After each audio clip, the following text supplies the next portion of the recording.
Hi everybody, Laura here for Waffle Flower Crafts, and I am so glad that you are joining me today because I've got a fun, a bright, a colorful project to share with you featuring the Enveloper, let's see if I say that right, Enveloper Hello stamp set. This is by Waffle Flower Crafts, and what I'm doing here is inking it. I've already got the cute little girl image and the hello word bubble. I've got them mounted on my mini Misty, stamping it onto a piece of Tim Holtz watercolor cardstock using VersaFine Onyx Black ink.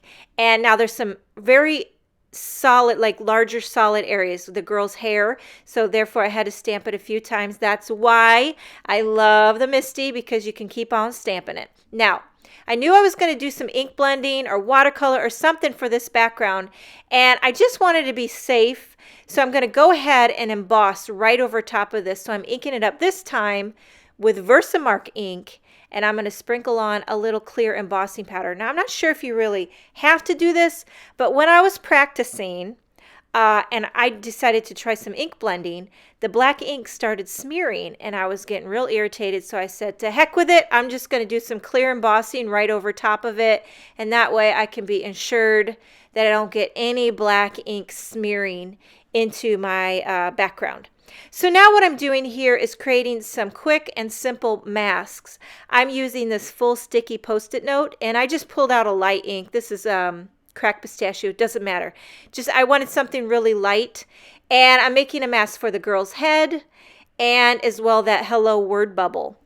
So I love this full sticky Post-it. I use them all the time. They're great for quick and easy masks. Now look at these cutie patootie little Tim Holtz mini snips. Just got them in the mail.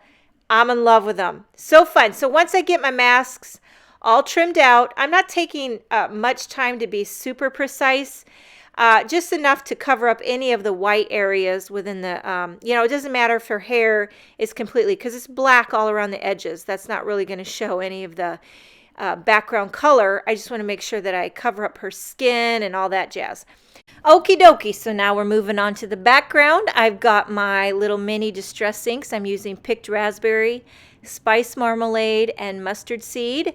And I started with the picked raspberry, and then I blended into the orange and then into the yellow, going for a very cheerful, happy, warm vibe, because today the snow, it came a falling down, like a lot of it, and I was not expecting that. I thought it was starting, like we're gonna have spring, but no, we had winter. And I kid you not, while I was working on this card, honest to goodness, true story, I'm ink blending. I look out the window and the most gorgeous fox started prancing right in front of my window, and I stopped and looked at it, and it was the craziest thing. It started hopping around, acting like a squirrel, digging into the ground. I think it was looking for food.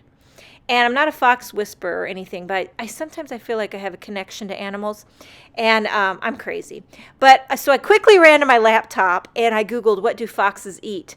And I thought, I'll throw some food out for it, because I'm crazy like that. But foxes eat other animals, so that wasn't going to help me much. But I did see that they like to eat nuts and seeds, and I thought, oh, I'll grab a handful of nuts and seeds, I'll throw it out. And this fox was looking at me, literally, I kid you not, the fox was smirking at me.